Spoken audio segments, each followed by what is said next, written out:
Mirë mbrëma dhe përshëndetje. Unë jam Mesut Shabani, jeni në podcastin Mesut Shabani. Miq të mi, data sot është 12, më është i 6 vitit 2026, pra sot është e premte gjithë ditën. Dhe jemi në Maqedoni, në një shtet ku ende veturat e vitit 2000 deri në vitin 2010 kushtojnë prej 3.000 deri në 5.000 euro. Kjo është Maqedonia. Por, jetojmë në një shtet ku për ditë më tepër njerëzit po ballafaqohen me krizën e madhe ekonomike, me shtetime të mëdha të produkteve ushqimore.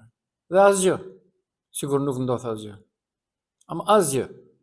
Jemi në një shtet ku të gjithë ata të cilët e dinë se ku jetojnë dhe të gjithë ata të cilët kanë familjar apo mbajnë mend prindrit e tyre e dinë se shumë shka që shteti ka nacionalizuar nuk u kthye. Si do kthehen? Si. Dhe mbetemi me atë se dikujt mbase një ditë do t'i punoj radakja dhe do thotë e njerëz kemi gabuar. Por nuk është bashkë ashtu. Gjithandej Maqedonia, jo vetëm perëndimore, por edhe lindore dhe në të jugore, ka ende troje që janë nën kontrollin e shkruan RMV. Pse RMV? Më thënë dikujt nuk i është mundësuar që t'ja kthejnë, apo e kanë përgatitur për ta plaçkitur vetë pushtetarët. Qoftë nga viti 1990, qoftë nga PPD-ja, qoftë nga LSDM-ja, qoftë nga BDI-ja, qoftë nga Vleni tash, pra VMRO-ja, e kështu me radhë. Dhe asgjë të keqe nuk kishte kur sot në Stamboll ka qenë kryeministri i Republikës së Maqedonisë, Kryeministri i Republikës së Maqedonisë, pra Mickovski, i cili ka thirrur biznesmenët turk që të ndajnë bizneset e tyre këtu në Maqedoni. Pra, dhe tha, interesi i madh i kompanive turke për të investuar në Republikën e Maqedonisë së Veriut. Ju besoni, si tha ai malezezi, kujt i besoj?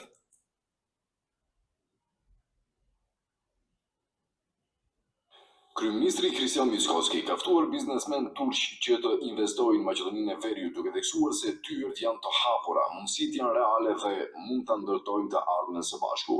Duke folur në forumin e biznesit Turqi-Maqedonia e Veriut në Stamboll, të organizuar nga Bordi i Marrëdhënieve të Jashtme Ekonomike, Mickovski theksoi se Turqia ishte ndër vendet e para që njohu pavarësinë e Maqedonisë së Veriut në vitin 1991, duke shtuar se miqësia politike duhet të përkthehet në bashkëpunim konkret ekonomik.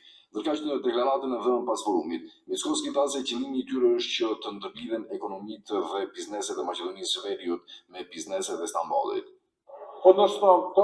Ekziston një interes vërtet i madh nga biznesmenët turq për të investuar nga Maqedoni, ndërsa ajo që ne do të bëjmë gjatë këtyre 2 ditëve këtu në Stamboll është të prezantojmë mundësitë ekonomisë maqedonase dhe të gjitha mundësitë dhe mbështetjet që ne, si qeveri, ofrojmë për tërheqjen e investimeve të huaja direkte.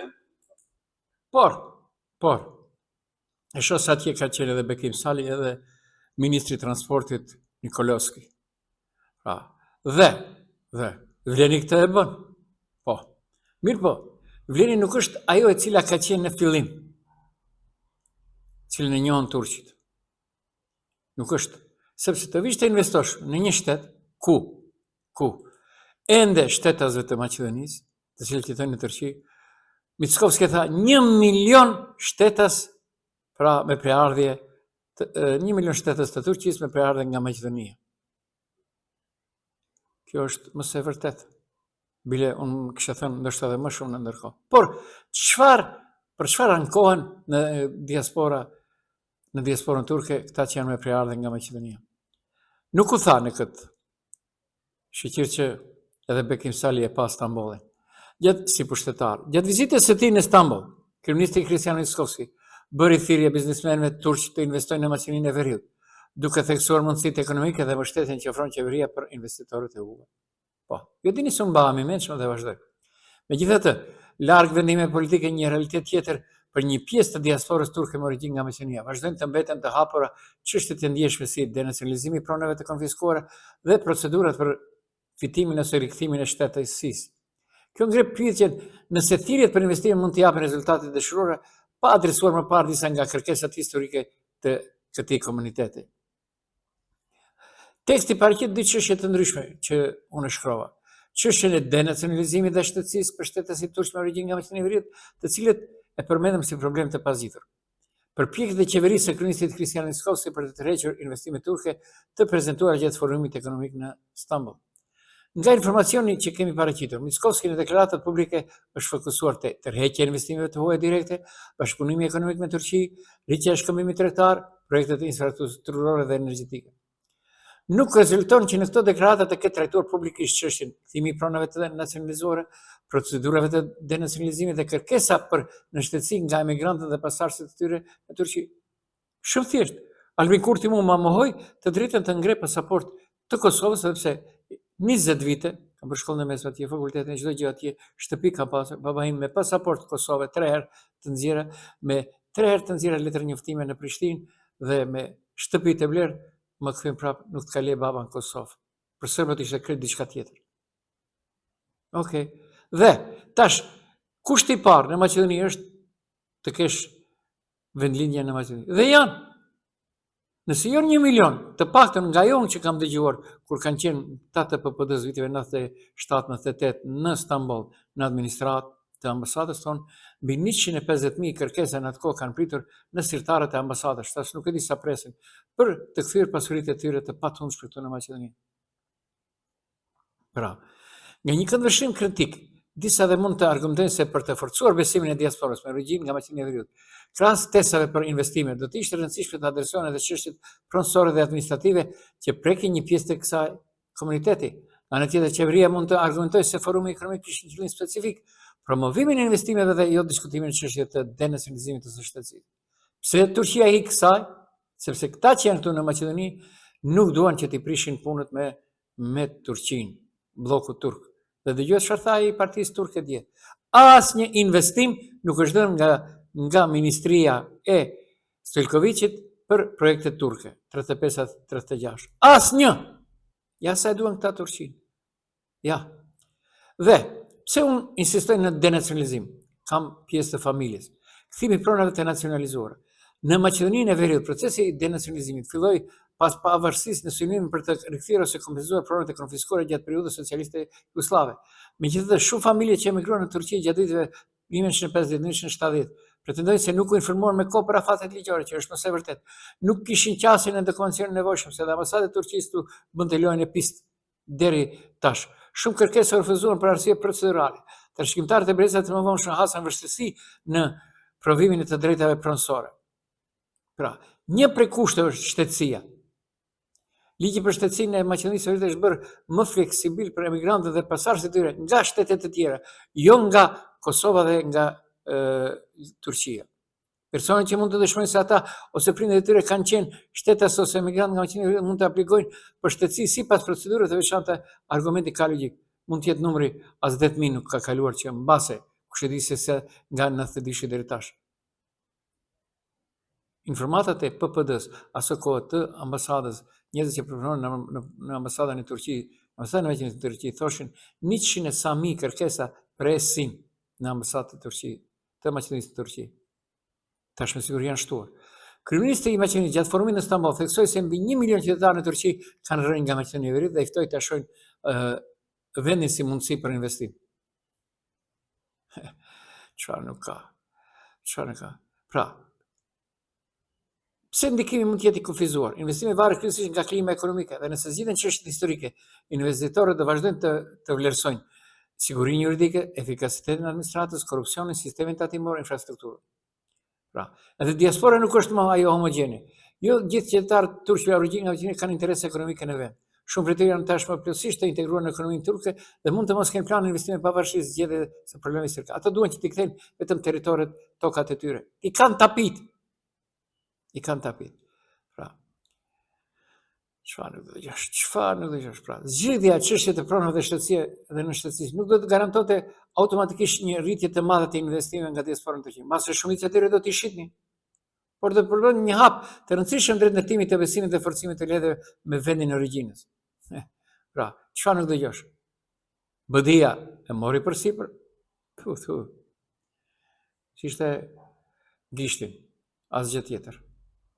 Kalojnë faqen tjetër. Dhe, miqtë mi, unë do ndalem pak tash në mbrëmje, jo për të mbrojtur Edi Ramën, sa të mbron puna. Por,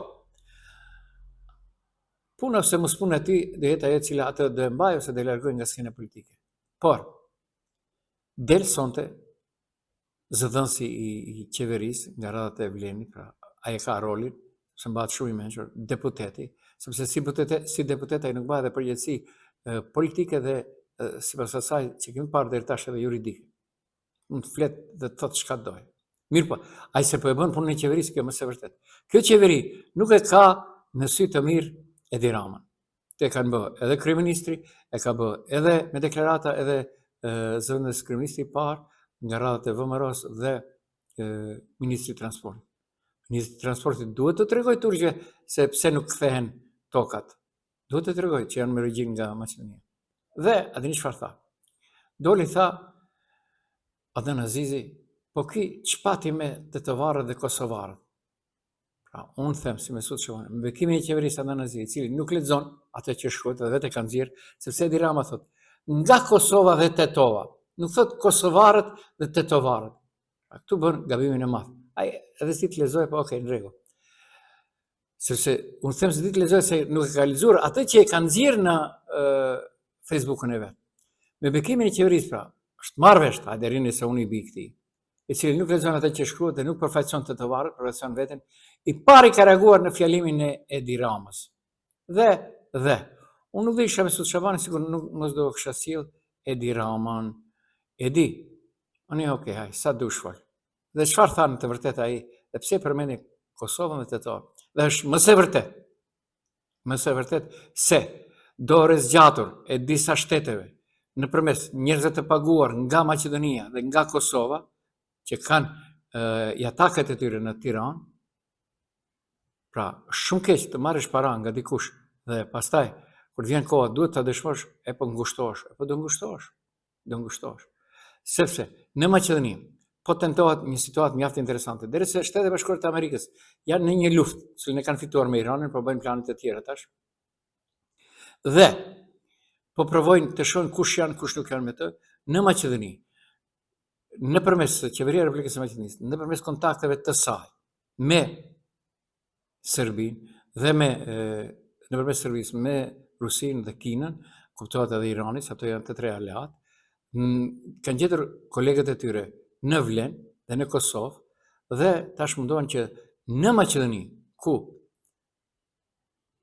Islami tradicional ka vesh një jetë të gjatë dhe nuk mund të ndërhyjë, me heshjen e BFI-s dhe Meftinis, edhe këtu në Tetovë dhe në Shkup, po tentohet që të krijohet sikur Irani apo feja e cilën e praktikon Irani, shiitizmi, të jetë domethënës. E nuk mundet. Nuk mundet. Sepse unë mbaj mend në nënën time dhe feja është trashëgimi. O Adnan, ju me kejeni është çështja juaj dhe mbani. Mirë po ti nuk përfaqëson tetovarët, nuk përfaqëson as kosovarët. As Albin Kurti nuk përfaqëson tetovarët, as përfaqëson kosovarët. Albin Kurti mund të përfaqësojë kosovarët aq sa ka marrë vota. Ju mund të përfaqësoni tetovarët aq sa keni marrë vota. Sepse ato kanë dhënë besimin, jo. Nuk përfaqësoj tetovarët, as shqiptarët në Maqedoni. Fustani me kukulla. Dhe të dëgjojmë Edi Ramën se çfarë tha për tetovarët, unë shahon se as një pikë nuk i mungon, nuk rren. Kam parë në disa gjëra, kam lexuar disa njerëz të cilët këtu në Tetovë dhe në Maqedoni, nëpërmes shkrimeve të tyre dhe nëpërmes punës së tyre, edhe disa profesor universitar po bëjnë punën argëtllëkut të nëpërmes Vlenit të një shteti tjetër i cili tenton që në Maqedoni të krijohet një shtet, një shumicë fetare kontra asaj tradicionale, pra sunite, pra shiitizëm. Pra ka politikan, ka profesor dhe janë dy profesor akademik që udhëheqin këtë rrymë. E cila ka nevojë, ka shumë nevojë për këto që nuk bie dakord për çfarë nuk shkon, po që është gati i luftoj bashkë me ne gjërat për t'i bërë më mirë. Me ide, jo me britma, me propozime dhe me ullur aty në punë, jo vesh me video selfie edhe me skërmitja. Me Shqipërinë në zemër dhe me mendjen punë, jo me Shqipërinë në gojë, me çpirë në zemër dhe vetëm me hesapën mendje. Unë jam shumë i qartë që tani më një protestë e nisur për natyrën, është kthyer në një protestë në natyrë politike. Absolutisht legjitime, për këto që do të ndryshojë Shqipërinë sipas qasjes së tij dhe krejt normale. Asgjë në jo normale edhe në faktin se megjithëse në Vlorë e duan projektin dhe hallin bërtire më të madhe kanë se po dëmtohet sezoni nga anullimet e rezervime për shkak të protestës, forca të ndryshme hedhin në bulevard Gurët, deri nga Kosova dhe nga Tetova dhe fshehin dorën. Njësoj si opozita e këtushme. Po pra, e di se së mbesoni pa aja edhe njerë pra, nuk përmendi kërkund kosovarët dhe tetovarët, por njëjës foli për individ të caktuar. Dhe, si duket, i dhëmbi dikuj dhe del atë në nazizit e flet. Unë e di dhimtën e Vlenit, mirë po, ja musa. Ajo është realitete. Më të madhe kanë se po dëmtohet sezoni nga anullimet e rezervime për shkak të protestës, forca të ndryshme hedhin në bulevard Gurët, deri nga Kosova dhe nga Tetova dhe fshehin dorën. Po pra, nuk përmendi as kosovar, as tetovar. Pra, foli njëjës. Okej, nuk është okej, por mund ka befasuar pse i pari reagoj.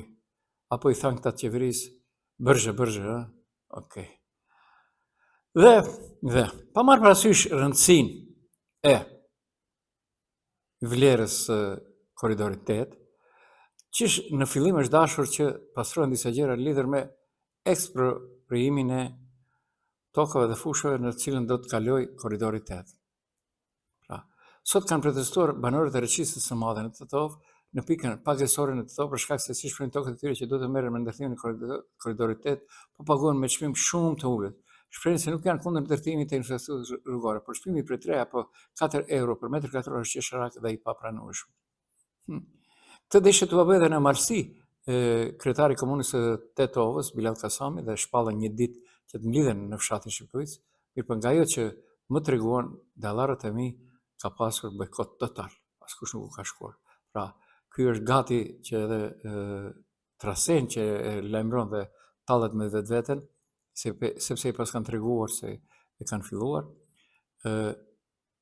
ta shet, pra, Bilal Kasami, kur shet çdo gjë dhe ja, dhe tokat e bashkë qytetarëve tanë të cilët me dhunja shpërngulën në Turqi, sepse a keni parë ju dikund në botë që t'jetë toka RM, toka shtetërore, shumë rrallë përveç maleve dhe fushave të tëra të cilët nuk kanë pronar.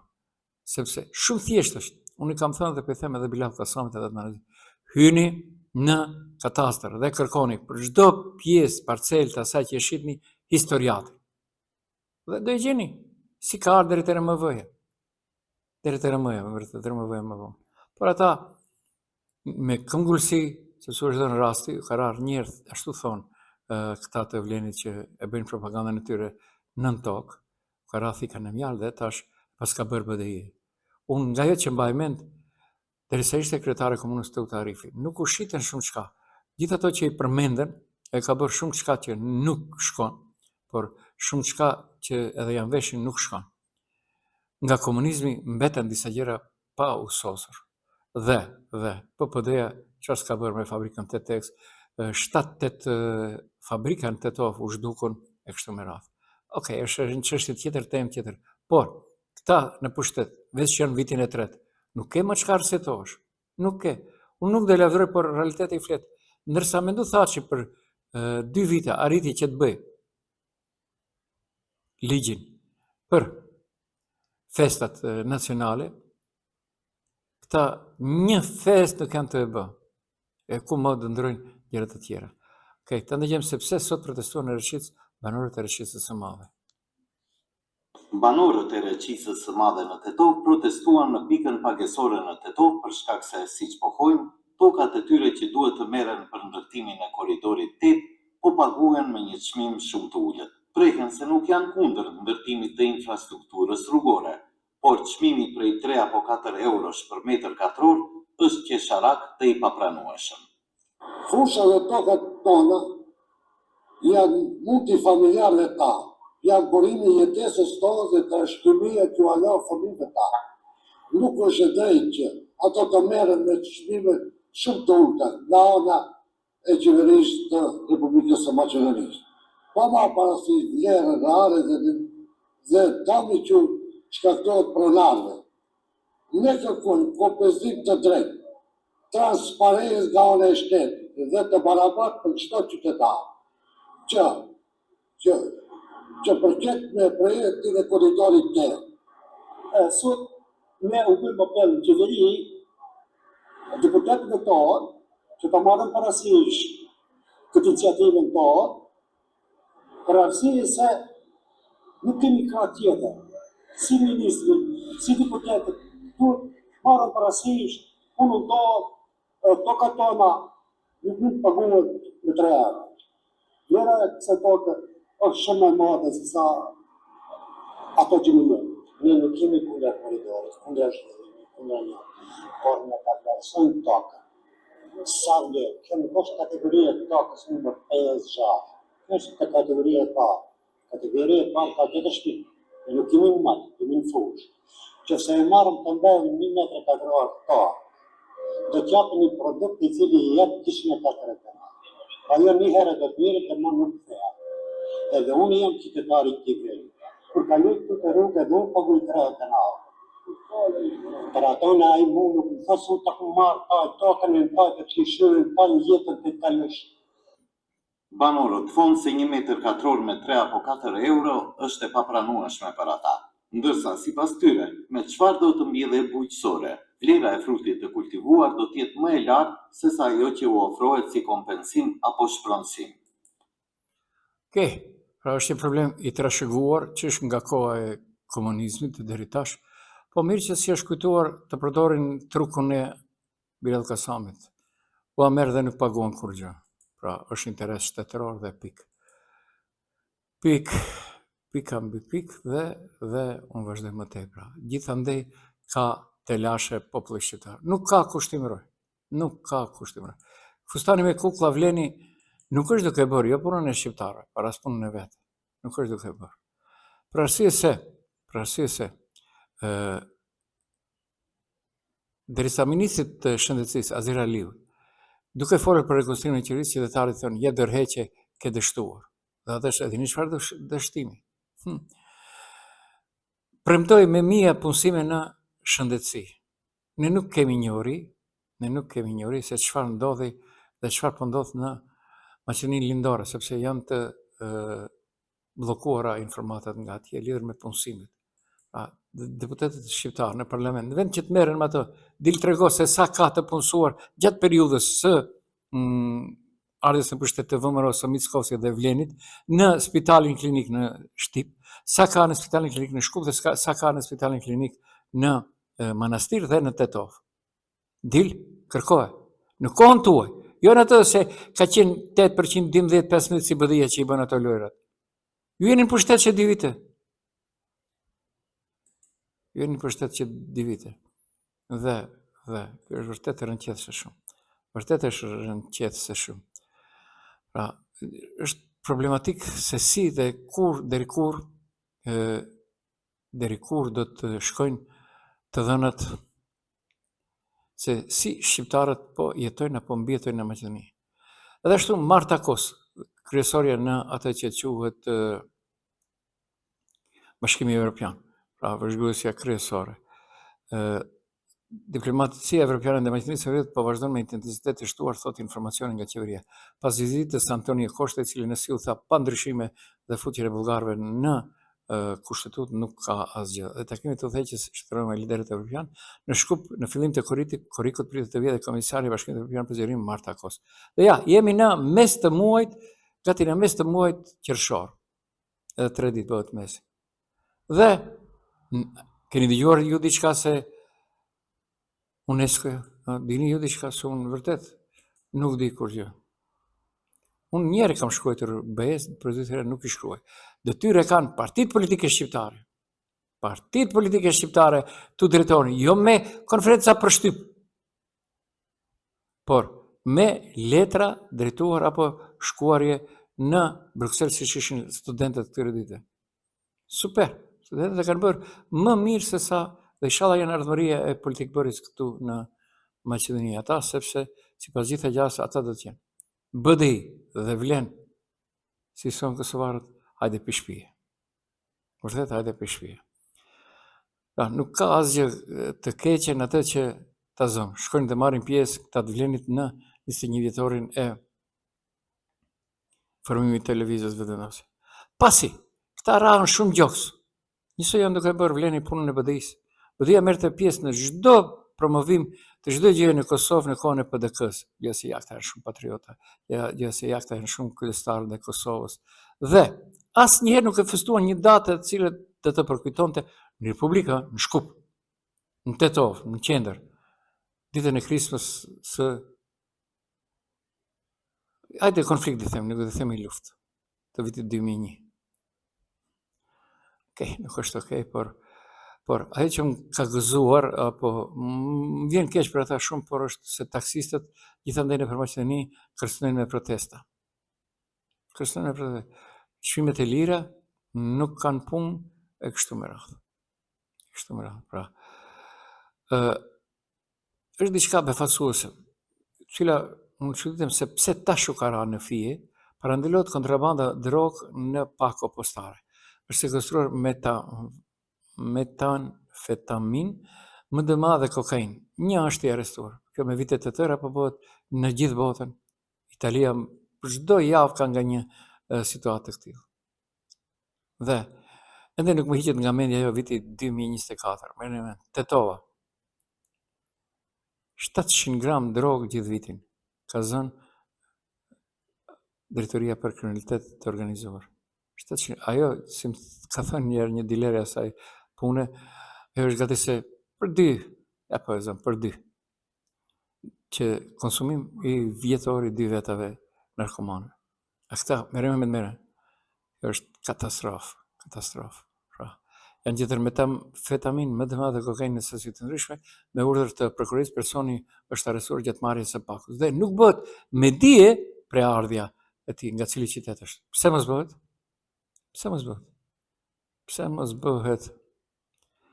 Pre sot ka filluar trajnimi për motocikleta deri 125 kubik për shoferët me kategorinë B. Ndërsa LSDM vazhdon me stilin e saj, qendra e re klinike është vetëm një gënjeshtër vëmëro Filip që premtoi më parë, por nuk e realizoi. Okej, shumë ju sa do të realizoni.